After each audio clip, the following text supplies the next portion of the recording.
आज आपण पाहणार आहोत अभ्यासासाठीचा टाइम टेबल. सगळ्यात महत्वाचा, जसं आपण मागच्या वेळेस पाहिलं की प्लॅनिंग इज द बॅकबोन, त्याच पद्धतीने आपण टाइम टेबल आखणे गरजेचं आहे. ऍक्च्युली फक्त अभ्यास करू नका, पण शाळा कॉलेजमध्ये हे सगळं काय केलेलं आधी विषय वाईज सगळं आपण काय करायचं आहे, टाइम टेबल आखायचं आहे. मग आधी हे बघा, दिवसातून तुम्हाला किती तास मिळतात, बरोबर आहे, तेवढं तास. आणि आपला टार्गेट हा किती दिवसाचा किंवा किती महिन्याचा आहे ते ठरवा. सपोज आपल्याकडे 1 महिना असेल, मग रोजचे आपल्याला 8 तास मिळतील. सपोज 8 तास मिळतील, तर 8 गुणिले 30 दिवस एवढे तास तुमच्याकडे आहे. परत जे आपले विषय आहेत त्या विषयांना, या सर्व तासांना डिवाइड करा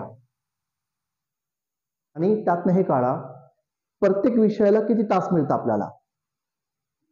समजलं? हे महत्वाचं आहे. तेवढ्या तासातच तो विषय संपवायला पाहिजे तुम्ही, साधारण काही करून. आपण मागं सब्जेक्ट अनालिसिस केला, मग त्या पद्धतीने जा. जे सोपे सब्जेक्ट असेल, जे सहज होऊ शकतात, ते नंतर करा. आधी कठीण विषय ते घेऊन घ्या वाटल्यास, बरोबर आहे. कठीण विषय घेऊन टाका आधी. कधी विषय कंप्लीट झाला, त्याचा टॉपिक घ्या, विषय घ्या, टॉपिक घ्या, लिहा खाली त्याच्यातनं हे टॉपिक मी आतापर्यंत कंप्लीट केले. म्हणजेच काय की डोक्यात काहीच ठेवू नका. आपण काय करायचं, सगळं डोक्यामध्ये कलेक्ट करून ठेवतो, त्यामुळे काय असतं, गोंधळ उडतो आपला. कागदावर लिहा त्याला, एक डायरी करा, त्याच्यावर लिहा प्रॉपरली.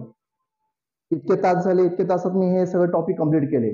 म्हणजेच काय, तुम्हाला टेन्शन येणार नाही, स्ट्रेस येणार नाही, सगळं व्यवस्थित चालेल तुमचं. माइंड शांत ठेवा फक्त बस. ज्याचा माइंड शांत, यश त्याच्या हातातच असतं शेवटी. म्हणून काही असेल तरी माइंड शांत ठेवा, आणि त्यासाठी हे गरजेचं आहे आपल्याला साधारण. त्यानंतर 1 तास तुमचा रेग्युलर स्वतःसाठी ठेवा. जे काय तुम्ही तास काढलेत ना, त्यापैकी 1 तास स्वतःसाठी ठेवा. 1 तास जो असेल तुमचा फॅक्च्युअल डेटा, म्हणजेच काय, तारखा, ओके, जे व्यक्तिविशेष, ते पाठांतर करण्यासाठी 1 तास ठेवा तुमचा. आणि प्रत्येक विषयाला एक डेडलाईन देऊन टाकायची आपण, या तारखेपासून त्या तारखेपर्यंत हा विषय संपायला पाहिजे. बघा बरं, तुम्ही परीक्षा तुम्ही कशी पास होत नाही, तर या पद्धतीने जा. ठीक आहे, तर आता आपण शेड्यूल किंवा आपला टाइम टेबल आखूया.